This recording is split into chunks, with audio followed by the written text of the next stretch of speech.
আসসালামু আলাইকুম এভরিওয়ান। তোমার প্রতি অনুভূতি গল্পের 27 এবং 28 নম্বর পার্ট।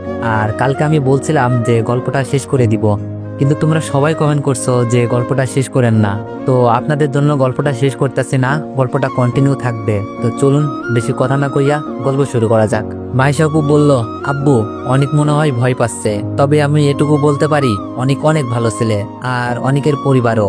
আমি বললাম, না আপু তুমি ভুল বুঝছো, আমি আর আশা শুধুই ফ্রেন্ড। মাইশা আপু বলল, তাহলে আব্বুকে কি বোঝানোর জন্য তোমাকে ডেকেছে আশা? আমি বললাম, আশার সাথে রিমির মামাতো ভাই হৃদয়ের রিলেশন। হৃদয় জাপান থাকে, অনেক বড় চাকরি করে। আমার কথা শুনে আঙ্কেল আর রেগে যাওয়ার লোকগুলো মুহূর্তেই শীতল হয়ে আসলো। আঙ্কেল বলল, ও আচ্ছা, তাহলে ছেলেটাকে বলো অভিভাবক নিয়ে আমাদের বাসায় আসতে। আমি বললাম, ছেলেটার আব্বু আম্মু কেউ বেঁচে নেই, রিমির আব্বু আম্মুই ছেলেটার অভিভাবক। আঙ্কেল বলল, ও আচ্ছা ঠিক আছে, ছেলেটাকে দেশে আসতে দাও, তারপর আমাদের বাসায় আসতে বলো। আমি বললাম, আশা বললাম না আঙ্কেল রাজি হয়ে যাবে, শুধুই ভয় পাচ্ছিলি। আশা আস্তে আস্তে বলল, কখন বলছিলি? তুই তো ভয়ে আসতেই চাসনি। আমি বললাম, আসলাম তো। বিদায় নিয়ে বাসায় এসে রিমিকে খবরটা দিলাম। রিমি অনেক খুশি, হৃদয় ভাইয়া কাল আসবে, মনে হয় বিয়ে হয়ে যাবে। পরের দিন সকালে হৃদয় ভাইয়া চলে আসলো। আঙ্কেল আন্টি পুরাই সারপ্রাইজড, না বলে চলে এসেছে। হৃদয় ভাইয়াকে প্রশ্ন করা হলো কেন, না জানিয়ে আসলো সে। হৃদয় ভাইয়া সরাসরি বলল বিয়ে করতে এসেছে। আঙ্কেল আন্টি খুশি, কিন্তু মেয়েকে যখন জানতে পারলো আশা, তখন তো আরো বেশি খুশি হয়ে গেল। আমি কিছু না করেই আশা আর হৃদয় ভাইয়ার কাছ থেকে অনেক ধন্যবাদ পাচ্ছি। দুই পক্ষের সিদ্ধান্তে আশা আর হৃদয় ভাইয়ার বিয়ে ঠিক হয়ে গেল। একমাত্র মেয়ের বিয়ে ধুমধাম করেই হবে, কিন্তু আমরা কোন পক্ষের বুঝে উঠতে পারছি না।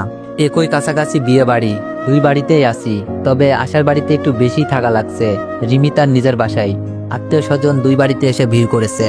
সন্ধ্যায় আশাকে হলুদ দেওয়ার জন্য বরপক্ষ হতে কোনো পক্ষে বাড়ি যাচ্ছি। আশাদের বাড়ি এসে দেখি সুমি আপুর সাথে দুলাভাই চেয়ারে বসে আছে। দুলাভাই আমার সামনাসামনি। মুহূর্তের মধ্যেই জানো দুলাভাইয়ের হাসি মাখা মুখটা চুপসে গেছে। আমি দুলাভাইয়ের সামনে গিয়ে মুখে হাসি নিয়ে বললাম, কেমন আছেন দুলাভাই? দুলাভাই আমার কথার কোনো উত্তর না দিয়ে মাথা নিচু করে কান্না করতে শুরু করে দিল। দুলাভাইয়ের এমন ব্যবহারে আমি হতভম্ব প্রায়। দুলাভাই কাঁদছে কেন? আমি হাসি মাখা মুখ নিয়ে বলছি, কাঁদছেন কেন দুলাভাই? আমাকে তো অপবাদ দিয়ে বাসা থেকে বের করিয়ে দিলেন, সুখে আছেন তো? দুলাভাই বলল, অনেক, আমি ভুল করেছি, আমাকে মাফ করে দাও। দুলাভাইয়ের কথা শুনে আপু তো প্রায় অবাক হয়ে তাকিয়ে আছে। আমি বললাম, কি ভুল করেছেন আপনি? আপনি আর মিথিলা মিলে আমার জীবন থেকে বাবা মায়ের আদর কেড়ে নিয়েছেন, এগুলো কি ভুল বলবেন? আমার চোখ দিয়েও পানি চলে আসলো। দুলাভাই বলল, অনেক, তোমার সাথে আমার কথা আছে। সুমি, আমাকে একটু নীরব জায়গায় নিয়ে যাও তো। দুলাভাইয়ের সাথে নীরব জায়গায় আসলাম, শুনতে চাই দুলাভাই কি বলতে চাই। দুলাভাই বলল, অনেক, তোমার বাসা থেকে বের হতে মিথিলার কোনো হাত ছিল না। মিথিলা তোমাকে অনেক ভালোবাসতো, কিন্তু আমার কথাই মিথিলা সব করতে বাধ্য হয়েছে। দুলাভাই কথাগুলো বলছিল আর কান্না করছিল। আমি বললাম, কি বলছেন আপনি? মিথিলা বাধ্য হয়েছে মানে? মিথিলাকে নিয়ে কত ভুল ধারণা করেছিলাম। দুলাভাই বলল, আমি মিথিলাকে প্রথমে প্রেমের অফার দিই, তারপর আমার সাথে শারীরিক সম্পর্ক জড়ানোর জন্য নানাভাবে ভয় দেখাই। এক পর্যায়ে মিথিলার বোনকে মেরে ফেলার হুমকিও দিই। সেই ভয়ে মিথিলা শুধু একবারের জন্য রাজি হয়ে যায়, নিজের বোনকে বাঁচাতে আর সংসার রক্ষা করতে। দুলাভাই কত নিম্নমানের ছিল। আপু পাশ থেকে এই কথা শুনে আটকে ওঠে আর চোখ বেয়ে পানি পড়তে থাকে। দুলাভাই বলল, যখন আমার আর মিথিলাকে তুমি দেখে ফেলো, আমিও মিথিলা অনেক ভয় পেয়ে যাই। তারপর মিথিলাকে এই অভিনয় করতে বলি। মিথিলা ভয়ে এইসব কিছু করেছে। পরে যখন তুমি বাসা থেকে চলে গিয়ে ভিডিও দেখাও, আমি ভয় পেয়ে মিথিলাকে নানাভাবে ভয় দেখাতে শুরু করি, যেন মিথিলা এই সত্যটা কারো কাছে না বলে। আমি বললাম, আপনি এত নিচে নামতে পারলেন? আপনার জন্য আমার প্রথম ভালোবাসা মিথিলাকে হারিয়েছি, যাকে ভালোবেসেছিলাম তাকে ঘৃণা করেছি। সাজানো সংসারটা অন্ধকার নেমে এসেছে। আমার মা দিনরাত কেঁদেছে। আমি এই বয়সে বাসা ছাড়া হয়েছি, কিন্তু আজ কেন এইসব বলছেন? আমার চোখ দিয়ে পানি পড়ছিল। দুলাভাই বলল, আজ আমি বুঝতে পারছি পাপ বাপকেও ছাড়ে না। সেদিন একটা অ্যাক্সিডেন্টে আমার পা চলে যায়। শুধু আল্লাহর কাছে বলেছিলাম আমাকে যেন সত্যিটা বলা পর্যন্ত বাঁচিয়ে রাখে। আমি বললাম, আমার আব্বা আম্মু পরিবারের সামনে বলতে পারবেন কথাগুলো? দুলাভাই বলল, তুমি ওই পরিবারের জন্য অনেক ত্যাগ করলা, চাইলে তুমি সবকিছু দেখিয়ে দিতে পারতা, তুমি তা করো নাই। আর আমি তোমার মতো ছেলেকে আমার পাপের শাস্তি দিয়েছি। আমি চাই তোমার পরিবারকে সবকিছু বলে যেন আমার মরণ হয়। আমি বললাম, আচ্ছা তাহলে বিয়েটা শেষ হোক, আপনি আব্বা আম্মু পরিবারের সবার সামনে সত্যটা বলবেন। দুলাভাই বলল, ঠিক আছে। সুমি আপু কান্না করছিল আর বলছিল, আমার জীবন সংসার বাঁচানোর জন্য তোরা দুজন এত বড় ত্যাগ করলি। ভাই জানিস, আশার থেকে যখন তোর সাথে হয়ে যাওয়া কাহিনীটা জানতে পারি, একবারও ভালোভাবে মিথিলার সাথে কথা বলি নাই। বিয়েতেও মিথিলার সামনে যাই নাই, মিথিলাকে শুধু কাঁদতে দেখেছি। কিন্তু আমরা কেউ জানতাম না আসল সত্যটা কি। আপুকে বলেছিলাম, আপু কান্না করো না, সব ঠিক হয়ে যাবে, যার পাপের শাস্তি সে পাবে। মাঝখান থেকে পরিবারের বন্ধনটা নষ্ট হয়ে গেল, আমরা না হয় আবার সেই বন্ধনটা জোড়া দিয়ে দিব। আপু আমাকে জড়িয়ে ধরে অনেকক্ষণ কান্না করে। রিমি বলল, এই অনেক, এখানে কি করছো, হলুদ দিবা না? আমি বললাম, আপু আসি, পরে কথা হবে। আপু মাথা নেড়ে সায় দিল।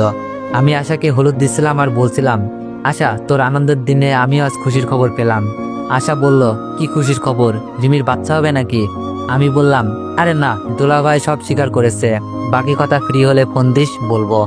আমি কথাগুলো বলছিলাম আর হলুদ লাগানোর কাজ সেরে নিয়েছি। আশা বলল, আচ্ছা। আশার আনন্দ যেন আরো বেড়ে গিয়েছে। আমরা সবাই বাসায় এসে হৃদয় ভাইয়াকে হলুদ লাগিয়ে বসে রইলাম, কিন্তু বসে থাকতে দিচ্ছে কই, ডিজে চলছে, হৃদয় ভাইয়ার ফ্রেন্ড, আমাদের ফ্রেন্ড, সবগুলো একসাথে। কিন্তু আমার মনে লাফালাফি করার মতো আনন্দ নেই, সুযোগ বুঝে কেটে পড়ি আর ভাবতে থাকি, মিথিলা তো আমাকে ভালোবাসতো, শুধু আপুকে বাঁচাতে এত কিছু করতে হলো। মিথিলা হয়তো সেদিন কলেজে সবকিছু বলতে চাইছিল, কিন্তু আমি কিছুই বলতে দিই নাই। মিথিলার মনে কি চলছিল আমি জানি না, তবে আমার সাথে যেহেতু এত কিছু চলেছে, মিথিলার সাথে কিছু কম চলেনি। হয়তো গল্পে প্রকাশ পায়নি মিথিলার কষ্ট, ত্যাগ আর ভালোবাসা। রিমি বলল, কি ব্যাপার অনেক, একা বসে আছো কেন? রিমিকে দেখেই জড়িয়ে ধরে সবকিছু বললাম। রিমিও অপরাধ বোধ মনে করছে, না জেনে কত খারাপ কথা বলেছিল রিমি মিথিলাকে। আমিও কিন্তু কিছু কম বলিনি, তাই বলেছিলাম কোনো কিছু সত্যটা না জেনে মন্তব্য করবেন না। প্রতিটি মানুষের লুকিয়ে থাকা কিছু সত্য থাকে, কেউ সাধু বেশে খারাপ কাজ করে বেড়ায়, আর কেউ সাধুর পাপে নিজে শাস্তি পায়। রিমিও অনেক খুশি, এবার তাহলে আমার বাসায় যাওয়া হচ্ছে। আশা রাত 1টার পর ফোন দিয়েছিল, সবকিছু বলেছি। কাল আশার হৃদয় ভাইয়ার বিয়ে পর্যন্ত না হয় এটুকু কষ্ট করে থেকে যাই, তারপর আব্বুকে জড়িয়ে ধরে বলবো, খুব ভালোবাসি আব্বু, তোমার ছেলে এমন কাজ করতে পারে না। আমি জানি যার প্রতি ভালোবাসা বেশি থাকে তার দেওয়া কষ্টগুলোও অনেক বেশি হয়। রিমির সাথে রোমান্স হয় ঠিকই, কিন্তু আমি মুখে বলতে পারি না, কারণ আমি একটু লাজুক। খুব সকালে ঘুম থেকে উঠি, বিয়ের অনেক কাজ। রিমি আশাদের বাসায় চলে গেছে সকালেই। বেস্ট ফ্রেন্ড আশা আর রিমি, রিমির পাশে যেমন আশা ছিল ঠিক রিমিকেও থাকতে হবে। বিয়েটা অনেক ধুমধামে এগিয়ে যাচ্ছে, দুই পরিবার অনেক খুশি। বর নিয়ে যাত্রা শুরু করলাম। বিয়েটা খুব ভালোভাবে আনন্দের সাথে কেটে যায়। রাতে আশা মানে হৃদয় ভাইয়ার বউকে নিয়ে বাসায় চলে আসি। বাসর ঘর সাজানো হয়েছে, কিন্তু আশাকে কোনো কিছুই দেওয়ার কথা মাথায় আসেনি। আমি রিমির কাছে গিয়ে বললাম, রিমি আশাকে কি দিয়েছ? রিমি বলল, কেন, তুমি কিছু দেও নাই? আমি বললাম, মনে ছিল না, রাত তো অনেক হয়েছে। রিমি বলল, এক কাজ করো, আমাদের বিয়ের গিফটগুলো দিয়ে দাও। আমি বললাম, পাগল হইছ, রাখো, আমি এখনই যাচ্ছি। রিমির কাছ থেকে বিদায় নিয়ে অনেকগুলো একসাথে গিফট প্যাকেট করে নিয়ে আসি। আমাদের বিয়েতে পাওয়া কোনো কিছুই ছিল না, রুচিশীল জিনিসপত্র, কিন্তু আমি বলবো না। বাসায় এসে দেখি আশা রুমে বসে আছে, হৃদয় ভাইয়ার ফ্রেন্ডের সাথে আড্ডা দিচ্ছে। আমরা সেই সুযোগে গিফট দিয়ে আসি। আশা বলেছিল, এত লেট করে কেন, স্পেশাল কিছু দেরিতেই পাওয়া যায়। জানতে চাইলো ফাহিম আর রাহুলের মতো কিছু কিনা, তাহলে এগুলো আর খুলবে না। রাহুল আর ফাহিমের গিফট নাকি খাটের নিচে রেখে দিছে। ভালো হোক আর খারাপ, অবশেষে হৃদয় ভাইয়া আসার পর আমরা চলে যাই। সুখের হোক তাদের জীবনের পথ চলা, সেই দোয়া করে। পরের দিন সকালে আশা হৃদয় ভাইয়ার জন্য নাস্তার টেবিলে অপেক্ষা করছি। আমাদের সময় যেমন হয়েছিল। আশাকে পেয়ে আঙ্কেল আন্টি অনেক খুশি। আশা কেমন মেয়ে ওরা তো জানেই।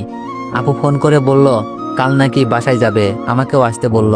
অনেক স্বপ্ন জমে চোখে, মিথিলাকে দেখতে যাব। মিথিলার কোনো ভুল ছিল না, সবকিছু দুলাভাই বলেছে, সব বলবো মিথিলাকে। মিথিলার চোখগুলো কি আমাকে দেখে ছলছল করে উঠবে? মিথিলা আমাকে দেখে কি অবাক হবে? হবে হয়তো। আঙ্কেল আন্টিকে বিষয়টা জানালাম। আব্বু আম্মু বলতে বলেছিল, কিন্তু আমার লজ্জাটা একটু বেশি তো, তাই বলতে পারি না। রাতে বসে সবাই আড্ডা দিচ্ছি, আড্ডায় বাড়িটা মেতে উঠেছে। আশা, হৃদয় ভাইয়া, রিমি আর আমি নানা রকমের কথা আর আড্ডাতে অনেক রাত করে ফেলেছি। রাতে ঘুমানোর জন্য প্রস্তুতি নিচ্ছি। রিমি আমার কাঁধে হাত রেখে বলল, অনেক, কাল যদি সবকিছু ঠিকঠাক হয়ে যায়, তোমার আব্বু আম্মু আমাকে মেনে নিবে তো? রিমির কথায় যুক্তি আছে, কিন্তু আমার মনে হয় মেনে নিবে। রিমির পরিবার আমাকে অনেক সাহায্য করেছে, প্রথম থেকে রিমি আমাকে সাপোর্ট দিয়েছে। এইসব জানার পর হয়তো রিমিকে খুব ভালোভাবেই মেনে নিবে। আশা এসে বলল, কেন নিবে না, তুমি কোন দিক দিয়ে কম আছো নাকি? দেখবে সব ঠিক হয়ে যাবে। রিমি বলল, আমি তোমাকে ছাড়া থাকতে পারবো না, কাল সবকিছু ঠিকঠাক হলে আমার কথা বলবা কিন্তু। আমি বললাম, বলবো, চিন্তা করো না, এখন ঘুমাও প্লিজ। রিমি বলল, আচ্ছা। রিমি আমাকে জড়িয়ে ধরলো। মনে মনে ভাবলাম, আলহামদুলিল্লাহ, এই শীতটা আর বউ ছাড়া থাকতে হবে না। তারপর আর কি, রোমাঞ্চের জগতে যা যা হয় তোমরা তো জানোই, আর যারা যারা জানো না বিয়ে করো অবশ্যই জানতে পারবা। সকালে উঠে ফ্রেশ হয়ে রুমে এসে মোবাইলে দেখি সুমি আপুর অনেকগুলো ফোন। হয়তো আপু বাসার উদ্দেশ্যে রওনা দিয়েছে। আমি কল ব্যাক করলাম, হ্যালো আপু বলো। অনিক তুই কই? তোর দুলাভাই তো উপর থেকে নামার সময় সিঁড়ি থেকে পড়ে যায়, মাথা দিয়ে প্রচন্ড বেগে রক্ত বেরোচ্ছিল, হাসপাতালে নিয়ে এসেছি। সুমি আপু কান্না করছে মনে হচ্ছে। আমি বললাম আমি আসছি। তাড়াতাড়ি করে হাসপাতালে ছুটলাম। যখনই বাসায় ফিরে যাওয়ার কোনো সুযোগ থাকে তখনই বিপদ চলে আসে। হাসপাতালে যাওয়ার পরই শুনতে পাই দুলাভাই আর নেই। সবাই কান্না করছে, সুমি আপু নিজেও। জানি না লোক দেখানো কিনা। এখন আমি ভাবছি এই সত্যিটা জেনেও কি বাসায় ফিরতে পারলাম না। সুমি আপুকে জিজ্ঞেস করলাম কিভাবে এমন হলো। সুমি আপু আমাকে বলল বাসা থেকে বের হওয়ার সময় সিঁড়ি থেকে পড়ে মাথা ফাটিয়ে ফেলে, কিন্তু কিভাবে পড়লো সুমি আপু বলতে পারছে না। কান্না মুখর একটা সময়, যতই খারাপ মানুষ হোক মনের মধ্যে মানুষটির জন্য কিছুটা কষ্ট তো থেকেই যায়। মাইশা আপু একটু বেশি কান্না করছে। একমাত্র ভাই ছিল, আস্থা হারিয়ে ফেললো। আমাদের বাসা থেকে আব্বু আম্মু ভাইয়া ভাবি শুনেছি মিথিলা ও দুলাভাইকে দেখতে আসছে, কিন্তু এখানে কি আমার থাকা মানায়? আর আমি তো যেতেও পারবো না। মাইশা আপু ভাববে এমন বিপদের দিনেও আমি চলে গেছি। তবে আমার মনে একটাই কষ্ট, এত কিছু জেনেও কি আমি বাসায় যেতে পারবো না? আব্বু ভাইয়াদের সামনে যেতে পারবো না? কে জানতো এরকম একটা দুর্ঘটনা ঘটে যাবে। তখন যদি আগের মতো রেকর্ড করে রাখতাম তাহলে তো আব্বু ভাইয়াকে সব দেখানো যেত, আর আমি বাড়িতে ফিরতে পারতাম। পরিবারের সবাই চলে এসেছে, সাথে মিথিলাও। মিথিলা আগের মতো নেই, মনে হচ্ছে শুকিয়ে গেছে। মনে অনেক কষ্ট নিয়ে বেঁচে আছে, কিন্তু বলার মানুষ পাচ্ছে না। আমার দিকে মিথিলার চোখ পড়তেই অবাক হয়ে তাকিয়ে আছে। হয়তো ভাবছে এত কিছুর পর অনেক এখানে কি করছে, এত ভালো মানুষ হতে বলেছে কে, কিন্তু কথা বলার সাহস নেই। আমি মিথিলাকে ইশারায় ডাকলাম। মিথিলাও আমার সাথে কথা বলার জন্য এগিয়ে আসছিল। হঠাৎই আব্বু আমাকে দেখে ফেলে। আব্বু বলল, এই তুই এখানে কেন? এখান থেকে চলে যা বলছি। আব্বুর এমন ব্যবহারে আশেপাশের লোকজন হাঁ করে তাকিয়ে আছে। মিথিলাও এক পা দুপা করে পিছিয়ে যাচ্ছে। আমি কাপা গলায় বললাম, আব্বু আমি তো দুলাভাইকে দেখতে এসেছিলাম। আব্বু বলল, তুই আমাকে আব্বু বলবি না। আর তুই কি দেখতে এসেছিস? হ্যাঁ, তোর মতো ছেলে এই লাশকে দেখলে সেই লাশটাও জাহান্নামে যাবে। সরি আব্বু, আমি যাচ্ছি। আমি চলে যেতে পা বাড়ালাম। মাইশা আপু বলল, অনেক কই যাচ্ছ? আঙ্কেল এত বছর পর ছেলের উপর এত রাগ দেখাচ্ছেন কেন? আব্বুর মুখ তো বন্ধ হয়ে এসেছে। নিজের মুখে ছেলের খারাপ কাজের কথা বলতে পারছে না, তবে মনের ভিতর অনেক রাগ দেখতে পাচ্ছি। আমি বললাম, আপু আব্বু আমাকে দেখে রাগ কন্ট্রোল করতে পারছে না, আর এমন একটা সময়ে এই ধরনের পরিস্থিতি না হওয়াই ভালো। আমার তো কিছু করার নাই, আমার হাতে যে কোনো প্রমাণও নাই। আর আজ প্রমাণ থাকলেও তো প্রকাশ করতে পারতাম না। লাশটা সামনে রেখে তার পাপ কাজগুলো তুলে ধরার মতো ছেলে আমি না। রিমি আশা হৃদয় ভাইয়া সবাই দেখছি আমার সাথে ঘটে যাওয়া সবকিছুই দেখেছে।